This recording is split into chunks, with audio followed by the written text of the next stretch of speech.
Good now? Yeah. All right. To me, the biggest issue when you talk about Second Amendment and gun rights, it's not the right to bear arms, it's the right to self-defense. And whatever that entails, that's what shouldn't be infringed upon. But when you get into the specifics of the argument, I'd like to paraphrase Ron Paul. The weakest argument you can make on any subject is the constitutional argument. So when it comes to things like this, I like to go back to what the original pre-Constitution arguments were, the ones that actually gave us the Constitution. And when it comes to the Second Amendment, gun rights, things like that, it was largely not debated in the Constitutional Convention or any of the ratification debates, because it was just assumed. Madison, in explaining it, was very explicit that it would just forever be assumed that there was always a right to self-defense, always a right to bear arms, always a right to self-regulate your own militias in regards to the states.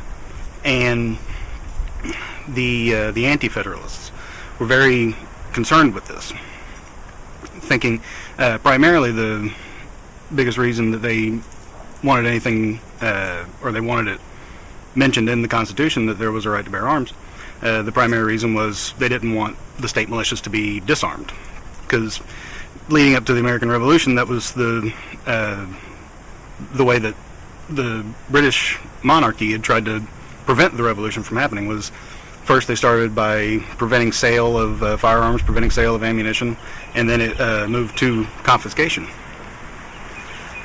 And you parallel that with today, and you've got preventing sale, preventing access to just specific types of arms now, but it'll continue on. It'll go to just basic hunting rifles, shotguns, handguns,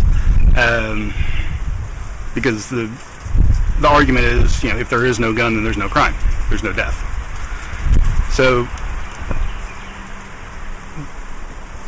to me, that's the more important aspect of this, is you have to look towards where does a ban of access or an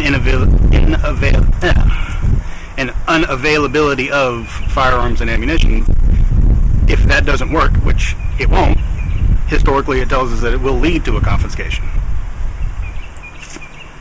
Getting back to the ratification debates, it's Federalist Paper number 46, where Madison himself explicitly outlines his view on the right to bear arms. He mocks the European governments that try to disarm their citizens, and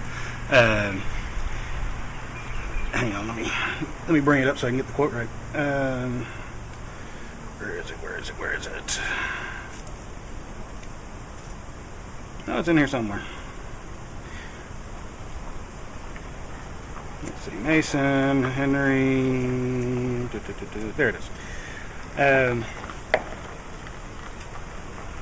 He, in that paper, he assures people that they will always be able to have access to firearms or arms in general.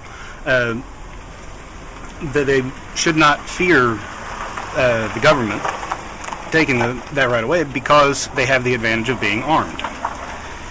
The actual debate surrounding the Second Amendment in the House and Senate to present the amendment before ratification of the Constitution, it started off, the original language was, let me find that here. The original language was, "The right of the people to keep and bear arms shall not be infringed, a well-armed and well-regulated militia being the best security of a free country, but no person religiously scrupulous of bearing arms shall be compelled to render military service in person." Which is just a convoluted mess, because it's the big debate was, number one, firearm confiscation, and number two, national defense, or in this case, defense of the states. So that's how that originally gets down to a well-regulated militia being necessary to the security of the free state. The right of people to keep and bear arms shall not be infringed. The big debate wasn't whether or not people could have weapons, it was why they needed them. And that's where today we have this big problem with it's only about military service, or it's only about militias, or an outdated term or anything. The only reason that's in there was because they felt it was necessary to give a reason why there was a right. And then the right itself was always assumed. You have the right to keep and bear arms, number one, primarily for personal defense, and number two, they're a good way to hunt. The primary one, again, they're for self-defense.